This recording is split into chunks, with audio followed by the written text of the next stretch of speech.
जब हम स्टार्ट में फंक्शंस को इम्प्लीमेंट करना शुरू करते हैं तो एक बहुत कॉमन जो क्वेश्चन हमारे माइंड में राइज होता है और काफ़ी दफ़ा हम उसमें गलती भी करते हैं। वो गलती ज़्यादा रिलेटेड है हमारे कॉन्सेप्ट के साथ एज़ कम्पेयर टू सिंटैक्स के साथ। उसमें ये डिसीजन करना समटाइम बहुत मुश्किल होता है कि हम फंक्शंस को पैरामीटर पास करें या कितने पैरामीटर पास करें या पैरामीटर बिल्कुल ही ना पास करें। जिस तरह में भी कुछ स्टूडेंट के जहन में ये क्वेश्चन आ सकता है कि हम इसी जो फंक्शन को जो भी हमने लास्ट वीडियो में देखा है उसको अगर हम इम्प्लीमेंट करें तो इस तरह पैरामीटर पास करने की क्या जरूरत है। यानी कि यहाँ पे हम कोई पैरामीटर ना पास करें और फंक्शन का जस्ट नाम लिखें। यहाँ पे ऑलरेडी ये दो वेरिएबल डिक्लेयर्ड हैं, जस्ट फंक्शन को आप कॉल करें विद सम के नेम के साथ और ये जो वेरिएबल्स हैं ये ऑटोमेटिकली यहाँ से इधर यूज हो जाएंगे। लाइक अगर यूजर ने इधर 6 एंटर किया है और यहाँ पे 8 एंटर किया है तो यहाँ पे 6 और 8 आ जाएगा और ये रिजल्ट जब सम अप होगा तो हमें स्क्रीन के ऊपर जो है वो रिजल्ट नजर आ जाएगा। तो ये वाले वेरिएबल की वैल्यू इधर यूज हो रही है। तो यहाँ पे हम प्रीवियस स्लाइड में जिस तरह यहाँ पे हमने अलग से दो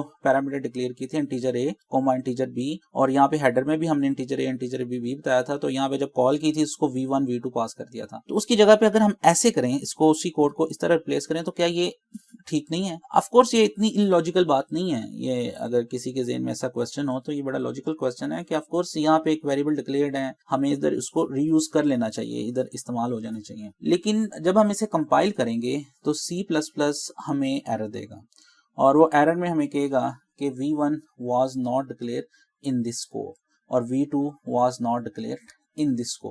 अब ये एरर बहुत कॉमन है और आपको मल्टीपल जगह पे जब आप कंपाइल करेंगे, जब फंक्शन बनाएंगे तो ये एरर आपको फेस करना पड़ेगा। इसकी एक रीजन जो बेसिक है उसको हम अगर समझ लें तो ये हमारे लिए बड़ी आसानी हो जाएगी। उसका मेन पॉइंट ये है कि जब हम कोई भी वेरिएबल किसी फंक्शन के अंदर डिक्लेयर करते हैं तो वो वेरिएबल या आप कोई भी वेरिएबल किसी भी ब्लॉक के अंदर डिक्लेयर करते हैं, जो करली ब्रैकेट्स का ब्लॉक होता है, वो वेरिएबल का स्कोप मतलब कि वो सिर्फ उसी ब्लॉक के अंदर एक्सेस हो सकते हैं, वो उस ब्लॉक से बाहर नहीं एक्सेस हो सकते। तो ये C++ और बहुत सारी दूसरी लैंग्वेजेस, तकरीबन ऑलमोस्ट तमाम लैंग्वेजेस ऐसी ही फंक्शनैलिटी शो करती हैं। और वो ये कि अगर आपने यहाँ पे एक वेरिएबल डिक्लेयर कर लिया जो इस करली ब्रैकेट्स में है तो ये वेरिएबल की एक्सेस सिर्फ विद इन दिस पोर्शन है, यानी कि यहाँ पे आप उसको इस्तेमाल कर सकते हैं।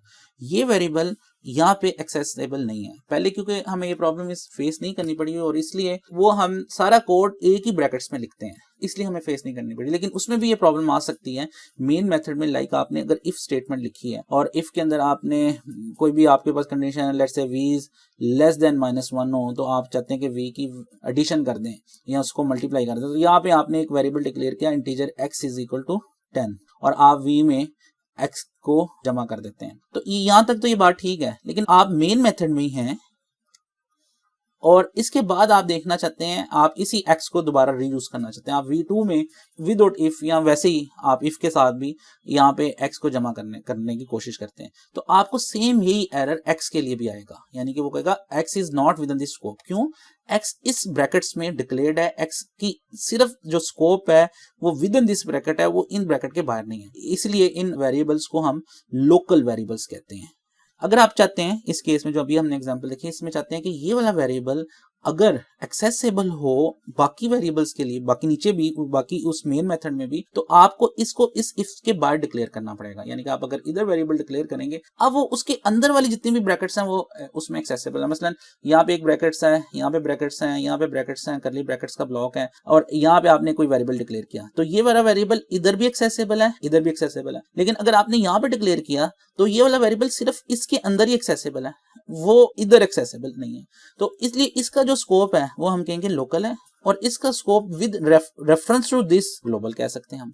इसी तरह अगर हम फंक्शन की लैंग्वेज में बात करें तो जो फंक्शंस के स्टार्ट के अंदर या फंक्शन में जो वेरिएबल डिक्लेयर्ड होंगे वो वाले वेरिएबल सिर्फ उसी फंक्शन में एक्सेसिबल होंगे, वो वाले वेरिएबल किसी दूसरे फंक्शन में एक्सेसिबल नहीं होंगे। ये C++ का रूल है और इसको हम कहते हैं ये लोकल वेरिएबल्स हैं, इसलिए एक्सेस नहीं हो सकते। इसका एक सोल्यूशन है। इसका सोल्यूशन ये है कि हम जो ऑलरेडी हम देख चुके हैं कि हम यहाँ पे ये वाले वेरिएबल दूसरे फंक्शन को एज ए पैरामीटर पास कर, ठीक है, यहाँ पे हम इंटीजर a डिक्लेयर कर लें और इंटीजर b डिक्लेयर कर लें और इसमें से यहाँ पे v1 और v2 पास कर दें। अब वो v1 v2 जब फंक्शन कॉल होगा उसकी वैल्यू उसको मिल जाएगी। अब यहाँ पे वो as a new variable treat हो जाएंगे, यानी कि a और b, यहाँ पे वो इसको सम करेगा और उसके बाद वो रिटर्न कर देगा। दूसरा तरीकाकार ये है कि हम इन लोकल वेरिएबल्स को हम ग्लोबल वेरिएबल बना लें, यानी कि हम यहाँ पे जो फंक्शन है इस मेन से पहले इसको डिक्लेयर कर लें। इन दोनों वेरिएबल को अगर हम मेन से पहले डिक्लेयर कर लेंगे, अब ये एक्सेसिबल है इस पार्ट में भी और ये एक्सेसिबल है इस पार्ट में भी, यानी कि ये दोनों फंक्शंस में एक्सेसिबल हैं। अब यहाँ पे इन वेरिएबल में हम इनपुट ले रहे हैं, यानी कि इनपुट लेके इन वेरिएबल में वैल्यूज पुट कर रहे हैं यूजर से जो भी इनपुट ले रहे हैं, और ये वाला फंक्शन उन्हीं वेरिएबल को इस्तेमाल कर सम कर रहा है। तो इसलिए इन वेरिएबल्स को हम कहते हैं ये ग्लोबल वेरिएबल्स हैं। तो ये जो कॉन्सेप्ट है लोकल और ग्लोबल वेरिएबल्स का, ये आपको बहुत अच्छी तरह पता होना चाहिए। अब हमारे पास अगर हम गौर से देखें तो अब हमारे पास सेम काम करने की दो अप्रोचेज हैं। ये वही सोल्यूशन है जो अभी हमने इंप्लीमेंट किया, तो इस तरह हम उसको इंप्लीमेंट कर सकते हैं। तो अब अगर हम देखें तो हमारे पास दो अप्रोचेज हैं। एक ये कि हम फंक्शंस को कोई पैरामीटर पास ना करें और हम दो वेरिएबल जो फंक्शंस ने इस फंक्शन को चाहिए और जो इसको चाहिए तो हम इन दोनों में शेयर कर लें, यानी कि ग्लोबली डिक्लेयर कर लें। अब ये वेरिएबल ये भी यूज करेगा और ये भी यूज करेगा। अब हम इसमें एडवांटेज हमें क्या मिला कि फंक्शन को हम सम को कोई पैरामीटर पास नहीं कर रहे, बल्कि सम खुद ही देख रहा है कि ग्लोबल वेरिएबल्स कौन से हैं।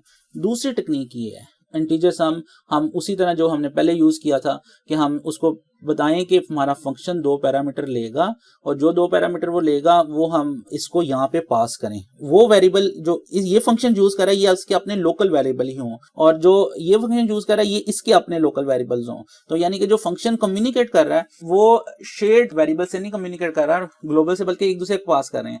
अगर आप इसको थोड़ा सा ग्राफिकली देखना चाहते हैं, ये ऐसे है कि एक फंक्शन ये है, एक फंक्शन ये है, ये फंक्शन मेन है, इसका नाम m रख लेते हैं, और ये फंक्शन s है। अब फंक्शन m ने s से कोई काम करवाना है, तो उसने जब कोई काम कराना है तो उसको बता रहा है कि ये वेरिएबल्स हैं, यानी कि वो वेरिएबल की वैल्यूज उसको पास कर रहा है। फंक्शन s कोई काम करता है और काम करके इसको वापस रिटर्न कर देता है, तो ये रिटर्न करता है 14। अब इस केस में क्या हो रहा है, फंक्शन m क्या करता है, ये वेरिएबल यूजर से पूछता है, यूजर से पूछने के बाद वो किसी कॉमन जगह पे पुट कर देता है और वहां पे वो रखवा देता है और उसमें इसकी जो वैल्यू है वो 6 और 8 ये आ जाती है। इन वेरिएबल्स का नाम अब जो है इसमें v1 है, इसमें v2 है।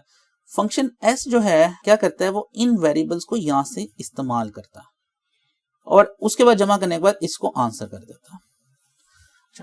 अब इन दोनों में से कौन सी अप्रोच बेहतर है, ये अक्सर आप जब भी प्रोग्रामिंग करेंगे और जब आप जरा अच्छी प्रोग्रामिंग की तरफ मूव करेंगे, प्रोग्रामिंग से आप सॉफ्टवेयर इंजीनियर बनने की तरफ, जो पहला स्टेप है वो ये है कि ये डिसीजन आप करें कि ये वाली अप्रोच बेहतर है या ये वाली अप्रोच बेहतर है। थोड़ी देर वीडियो को स्टॉप करें, पॉज करें और सोचें कि इनमें से कौन सी अप्रोच दोनों में से आपको बेहतर लगती है और उसके ज़हन में कुछ पॉइंट्स लिखें कि ये वाली अप्रोच इसमें से बेहतर है, ये वाली अप्रोच इसमें बेहतर है। तो फिर उसके बाद वीडियो दोबारा स्टार्ट करें तो आपको मैं बताऊंगा कौन सी अप्रोच इन दोनों में से बेहतर है। So please stop the video. अच्छा जी, आई होप कि आपने इसके ऊपर कुछ ना कुछ सोचा होगा। इसमें से जो अप्रोच बेहतर है इन दोनों में से वो ये वाली अप्रोच बेहतर है। हम इस अप्रोच को बेहतर करते हैं और इसकी वजह यह है कि इस अप्रोच में डिपेंडेंसी ज्यादा है। डिपेंडेंसी मतलब कि इस फंक्शंस को पता होना चाहिए कि ग्लोबल वेरिएबल के नाम क्या हैं, इस फंक्शन को भी पता होना चाहिए ग्लोबल वेरिएबल्स के नाम। ये फंक्शन दोनों डिपेंडेंट हैं एक तीसरी लोकेशन की वजह से। यानी कि अगर आप इनके अंदर ये ग्राफ देखें जो अभी हमने ड्रॉ किया, इसके अंदर एक डिपेंडेंसी ये है, इसकी और इसकी डिपेंडेंसी है, इसकी और इसकी डिपेंडेंसी है। तो इसके अंदर जो डिपेंडेंसी फैक्टर है वो हम कह सकते हैं सेफली वो 3 है। इधर अगर डिपेंडेंसी देखें जिसको वैल्यूज पास करनी है, इररिस्पेक्टिव के इधर हम इंटीजर a की बजाय x1 लिख दें, इंटीजर b की बजाय x2 लिख दें या 3 लिख दें, कुछ भी लिख दें, तो वो जो भी इसको मिलेगा वो इससे इंडिपेंडेंट है। ये फंक्शन टोटल इंडिपेंडेंट है और इसको ये भी नहीं मालूम है कि कौन सा फंक्शन मुझे कॉल कर रहा है। इसको एक फंक्शन t भी कॉल कर सकता है और उसको 2 पैरामीटर पास कर दे 3, 6। लेकिन अगर इस केस में एक फंक्शन t से कॉल करना चाहता है तो t की अब मजबूरी है कि वो वैल्यूज v1 और v2 में रखे। अब फिर प्रॉब्लम एक और आ सकती है वो कि अब m भी v1 और v2 में वैल्यू रखना चाहता है और t फंक्शन भी v1 और v2 में वैल्यू रखना चाहता है। तो अब दोनों वैल्यूज जब रखेंगे तो हो सकता है m ने 6 रखा और t उसकी वैल्यू को 6 की बजाय 9 कर दे और अब जो है s जो सम करेगा वो 9 और 8 को सम करेगा। तो ये प्रॉब्लम आ सकती है जब बहुत ज्यादा चीजें आपस में शेड हों और जब चीजें आपस में डिपेंडेंट ज्यादा हों। तो इसलिए ये कोड बेहतर है। इस केस में ये प्रॉब्लम बिल्कुल भी नहीं आएगी क्योंकि इसके अपने वेरिएबल्स हैं, इसके अपने वेरिएबल्स हैं और जब वो कॉल जाएगी तो सम इसके लिए अलग से एग्जीक्यूट होगा, इसके लिए वो अलग से एग्जीक्यूट होगा। लेकिन यहाँ पे जो शेयर्ड वेरिएबल है इसकी वजह से ये ओवरलैपिंग आ सकती है। तो ये वाली अप्रोच ज्यादा बेहतर है कि फंक्शंस को हम जितना इंडिपेंडेंट कर सकते हैं, यानी कि उनको ग्लोबल वेरिएबल के थ्रू हम इंफॉर्मेशन शेयर ना करें। तो लेकिन सम केसेस में कुछ ऐसे भी होंगे जिसके अंदर ये अनअवॉइडेबल होगा कि हम ग्लोबल वेरिएबल मस्ट हमें यूज करने पड़ रहे हैं, तो हमने हत्तुल मकान कोशिश करनी है कि हम ग्लोबल वेरिएबल्स को यूज ना करें। लेकिन कुछ केसेस होंगे जहां पे मल्टीपल फंक्शंस हैं, सब में कुछ इंफॉर्मेशन शेयर करनी है, तो उस केस में फिर हमें यहाँ पे यूज करना पड़ेगा। वो केसेस आगे आएंगे, तो जैसे आएंगे फिर हम उस वक्त उन पे बात करेंगे। तो अभी के लिए आप ये समझें कि it is better and it is not better as compare to this one. यहाँ पे इस फंक्शंस को इसके कंपैरेटिवली हम कहते हैं ये कपल्ड है, ज्यादा कपल्ड है, क्योंकि इसके अंदर डिपेंडेंसी ज्यादा है। इस तरह के कोड को हम कहते हैं ये लो कपल्ड है, इसके अंदर डिपेंडेंसी कम है। ये टर्म्स आप ज्यादा डिटेल से पढ़ेंगे इन सॉफ्टवेयर इंजीनियरिंग, जब हम आपको सॉफ्टवेयर इंजीनियरिंग के कोर्स पढ़ाएंगे उस पर हम आपको ये वाली डिटेल्स ज्यादा पाएंगे।